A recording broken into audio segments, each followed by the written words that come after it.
que nos pueda dar hasta el momento. Primero debemos resaltar cuándo detienen al capitán Acosta Arévalo. Esto ocurrió el 21 de junio entre Guarenas y Guatire en un centro comercial, en la parada de un centro comercial que está por esa zona. Es decir, 8 días después es cuando es presentado ante un tribunal competente, a pesar que nuestra legislación establece que este evento debe ocurrir a las 48 horas. El miércoles después, siguiente a la detención del capitán Acosta Arévalo, es un programa muy referido en un canal de televisión, un funcionario, una persona vinculada al sector oficialista, refiere que tienen detenido al capitán Acosta Arévalo. Y el viernes siguiente, el 28, como lo referí anteriormente, es presentado ante tribunales. Es decir, que no hay duda alguna que el capitán Acosta Arévalo permanecía bajo la custodia del Estado venezolano, particularmente de la Dirección General de Contrainteligencia Militar. Un acta policial sobre la detención del capitán Acosta Arévalo refiere que cuando él es abordado por sujetos armados, él sale corriendo y es ahí cuando lo detienen. Podemos afirmar, sin duda alguna, que tenía perfecta capacidad motora, podía correr. Entiendo. ¿Cómo llega a la sede de los tribunales militares? En una silla de rueda, con rasgos evidentes de tortura, con escasa, por no decir ninguna movilidad de sus extremidades inferiores y superiores. Es decir, no podía mover las manos, no podía mover los pies, las piernas, ¿ok? Y evidentemente con signos de torturas por sus rasgos, de sangre y todas estas cuestiones. Se veía golpeado. Se veía muy, muy golpeado. Esto ocurre cuando está a las puertas de ingresar a una audiencia en el Tribunal Tercero de Control Militar. El juez, a lo que se percata las condiciones en que está el capitán Acosta Arévalo, ordena que sea trasladado al hospitalito y suspende la audiencia de presentación para el día siguiente. Se le informa. Es decir, nunca comenzó la audiencia. No comenzó la audiencia. puerta. No comenzó la audiencia. La audiencia comenzó, el acto de imputación no se realizó. Okay. Posteriormente, al día siguiente, donde supuestamente se va a dar la audiencia. No se realizó porque lo vieron en tal estado que era imposible mantenerlo. Lo mandaron al hospital.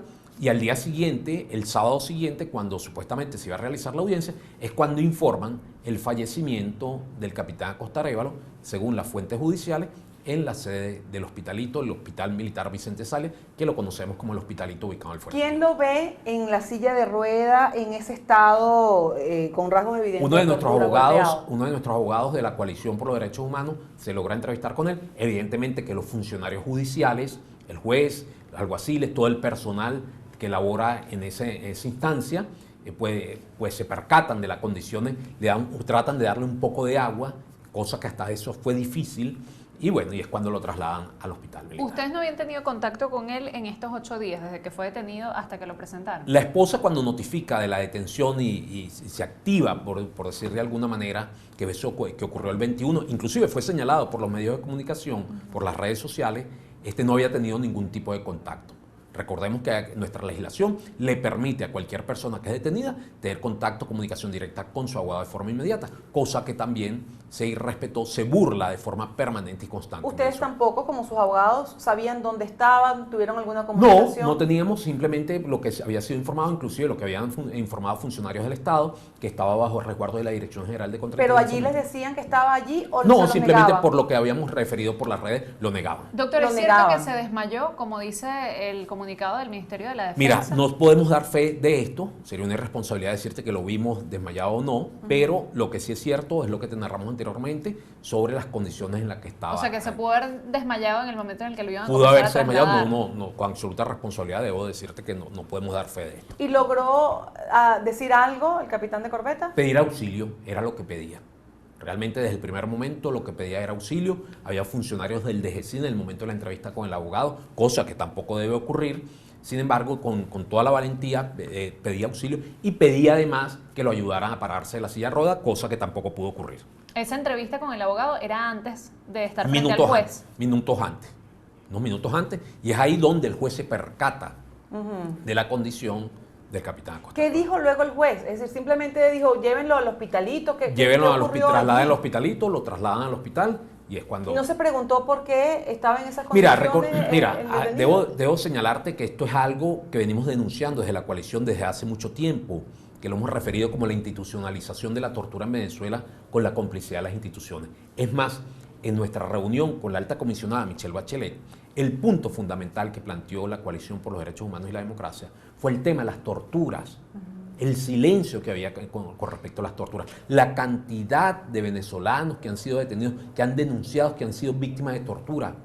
Claro. Y la falta de acción por parte de los organismos competentes. Por eso le pregunto, porque no hay ningún procedimiento. Pero el juez preguntó, tengo entendido, ¿no? El juez preguntó, ¿usted lo golpearon o no fue así? Sí, pero no ha pasado nada porque esto, vuelvo y te repito, viene ocurriendo desde hace mucho tiempo. Claro. Ayer, pero entonces el juez sí se dio cuenta de que algo estaba pasando. Era evidente. Claro, pero no solamente es darse cuenta, es preguntar porque claro, ese señor, sí, ese individuo llega de esa manera a su tribunal. Es evidente, inclusive anoche presentaron ante el Tribunal 36 de Control del Área Metropolitana del Circuito Penal Ordinario a 2 funcionarios del DGCIN como autores del homicidio.